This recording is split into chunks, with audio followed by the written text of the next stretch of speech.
आज की चर्चा हम सीमा जी के साथ करेंगे, जो कि एक कवयित्री हैं और वो अपनी कविताओं को लेके काफ़ी प्रसिद्ध हैं। चलिए शुरू करते हैं। पहले मैं अपनी कविताओं के बारे में बताना चाहूँगी कि ये कविताएं जो है मेरी, ऐसा नहीं कि मैंने आज बैठा या लिख दिया। ये कविताएं मतलब एक निश्चित समय का कार्यक्रम भी बताती हैं कि मेरे जीवन में क्या क्या हुआ, क्या क्या नहीं हुआ। तो उसी से संबंधित ये कविता है। और मुझे अपने बारे में याद हुआ कि ईश्वरी कृपा अनंत है मुझ पर, और भगवान करे बनी रहे ये अनंत महाकृपा। तो ईश्वर को ये समर्पित ये कविता है कि धन्यवाद ईश्वर, मैंने खुद को अभी जाना ही नहीं, अभी तो खुद को पहचाना ही नहीं, ताकत अपनी आजमाई ही नहीं, शक्ति अपनी दिखलाई ही नहीं। मैंने खुद को अभी जाना ही नहीं, अभी तो खुद को पहचाना ही नहीं, ताकत अपनी आजमाई ही नहीं, शक्ति अपनी दिखलाई ही नहीं। माना नहीं खुद को सशक्त, स्वयं से ही रही हूँ अभी अनभिज्ञ में। माना नहीं खुद को सशक्त, स्वयं से ही रही हूँ अनभिज्ञ भी मैं। नया नया सा परिचय है स्वयं से, नया नया सा परिचय है स्वयं से। देखा कितना सुरमय है सब, देखा कितना सुरमय है सब। खुद में डूबी हुई हूँ अभी, खुद को ही पहचान रही हूँ अभी। खुद में ही डूबी हुई हूँ अभी, खुद को ही पहचान रही हूँ अभी। तो इस कविता से आज के कार्यक्रम की शुरुआत करते हैं। अब वंशिका जी से कहेंगे कि वंशिका जी, अपनी आने वाली जो किताब है स्टोरी बुक, एक हम ऐतिहासिक स्टोरी पे वंशिका जी काम कर रही हैं। तो उस स्टोरी के बारे में थोड़ी सी 2-3 लाइनें हिंट दे हमें, और आगे हम इसके बारे में आपसे परिचर्चा करेंगे। तो जो मेरी नेक्स्ट बुक है ट्विस्टर के बाद की, और ट्विस्टर की हिंदी वर्जन की बात की, तो मैंने सोची है एक मेडिवल पीरियड के, मतलब राजा और अभी के एक इंसान की लाइफ में एक्सचेंज हो जाता है, क्योंकि वो सोचता है कि राजाओं की लाइफ तो कितनी अच्छी रहती है, दिन भर मज़े रहते हैं और मतलब कुछ काम नहीं करना पड़ता, सब काम कोई और करता है।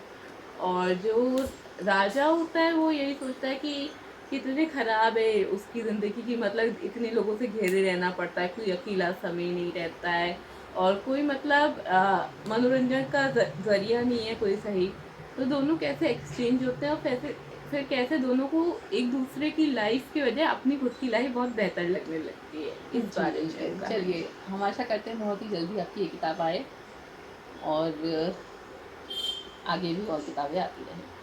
तो अभी आज के अतिथि मुख्य अतिथि हमारे आने वाले हैं शिवांश मिश्रा जी। उनका भी इंटरव्यू आप थोड़ी देर में देखेंगे, और एक स्वास्थ्य परिचर्चा भी है। तो आज हम परिचर्चा करेंगे साइजोफ्रेनिया के बारे में।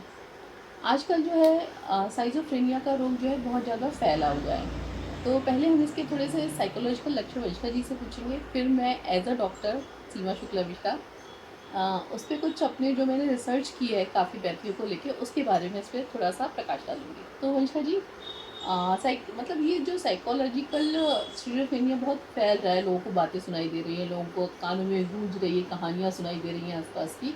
तो ये क्या है, थोड़ा सा बताएं।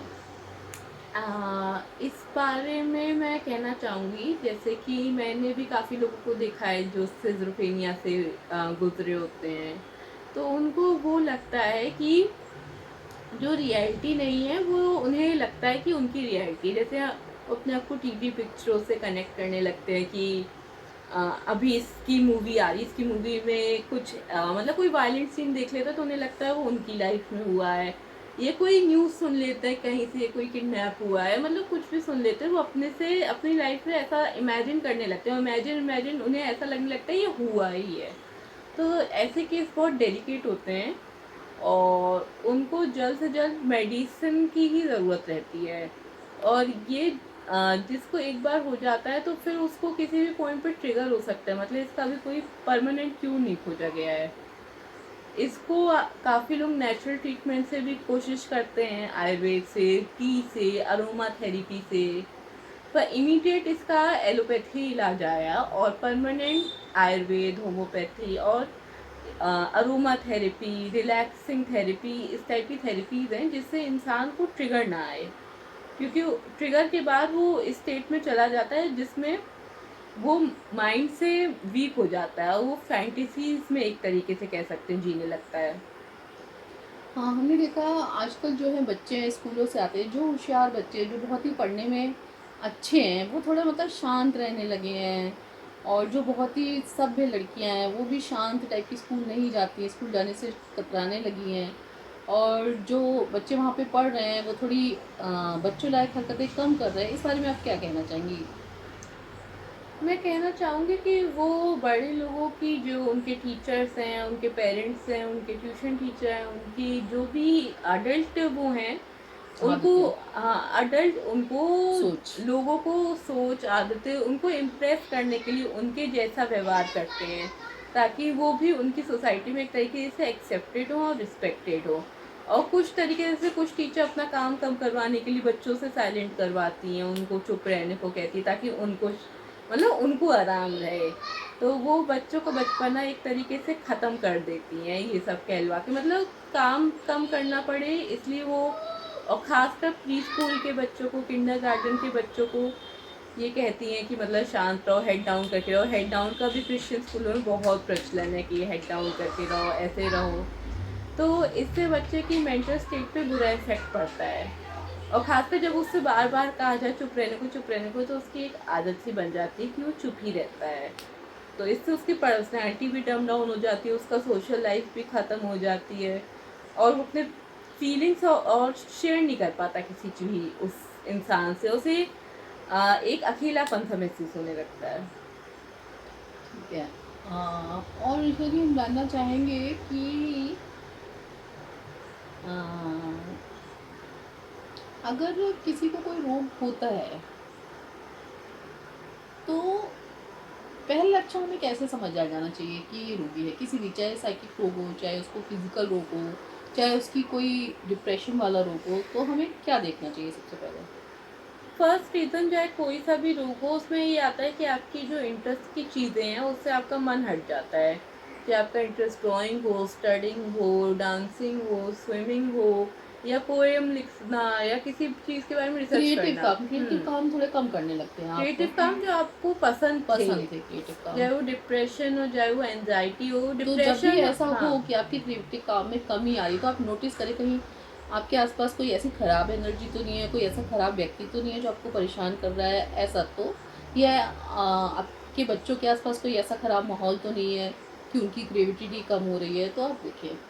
और वंशिका जी, क्या इसमें हम पर चर्चा कर सकते हैं? जैसे डिप्रेशन में आपका मन नहीं लगता है काम में, और जो एंजाइटी होती है उसमें आपको डर लगने लगता है काम करने से कि ये मैं करूं या ना करूं। फेल्योर का भी डर लगता है, और फेलियर का भी फेल्योर में डर किसी ने लगता है। कुछ कह दिया तो हम उतना विश्वास नहीं ला पाते कि नहीं हम कर लेंगे, हम्म। है ना?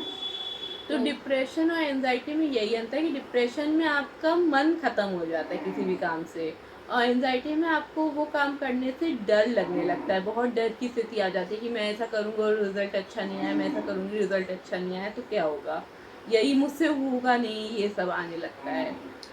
इस एपिसोड में हम 2 मिनट का एक टॉपिक और रखेंगे, एक पौधे के बारे में जो कि चिकित्सीय होगा और काफ़ी गुणों से भरपूर होगा, तो उसकी चिकित्सीय। तो आज का पौधा हम रखते हैं आज का पौधा हम रख सकते हैं पपाया।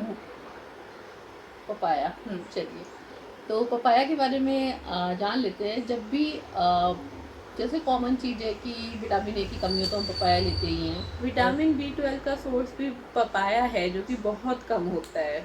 मतलब विटामिन B12 बहुत कम चीज़ों में पाया जाता है। और विटामिन बी की पूरी कमी पपाया का जो अपर पार्ट होती है, मतलब काटने के बाद जो उसका वाइट कवरिंग होती है, वो खाने से मिलता है। पपाया की लीव्स को बॉईल करके डाइजेशन बेटर होता है उसे पीने से। और जो पपाया के फ्रूट्स हैं वो लोग घर पे भी लगाते हैं, क्योंकि वो काफ़ी जल्दी में ग्रो हो जाते हैं। और जैसे कि वो येलो फ्रूट है तो उसमें विटामिन ए का सोर्स काफ़ी रिच होता है। और जो पपाया है वो डाइजेशन में बहुत हेल्प करता है, और वो काफ़ी कम कैलोरीज का है, तो लोग जो डाइट कर रहे हैं उनके लिए भी बहुत अच्छा ऑप्शन है वो।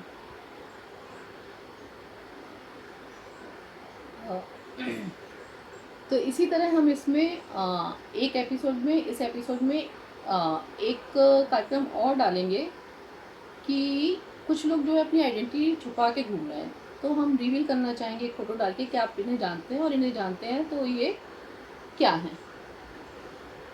ठीक है? वो क्रिमिनल्स हैं तो। क्रिमिनल्स हैं तो उन्हें अपने शहर से बाहर रखें, आसपास ना दिखने दें, वरना आसपास का माहौल ख़राब करेंगे वो।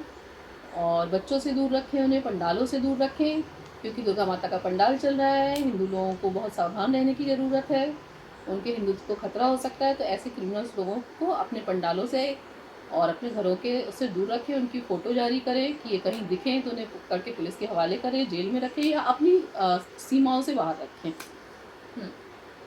इसी के साथ ही आज हाँ, का ये एपिसोड, अभी थोड़ा-सा वेट करना पड़ेगा, हमारे मुख्य अतिथि थोड़ा अभी आ रहे हैं। हमारा आज का एपिसोड खत्म हो गया, उनका एपिसोड बचा है। हाँ,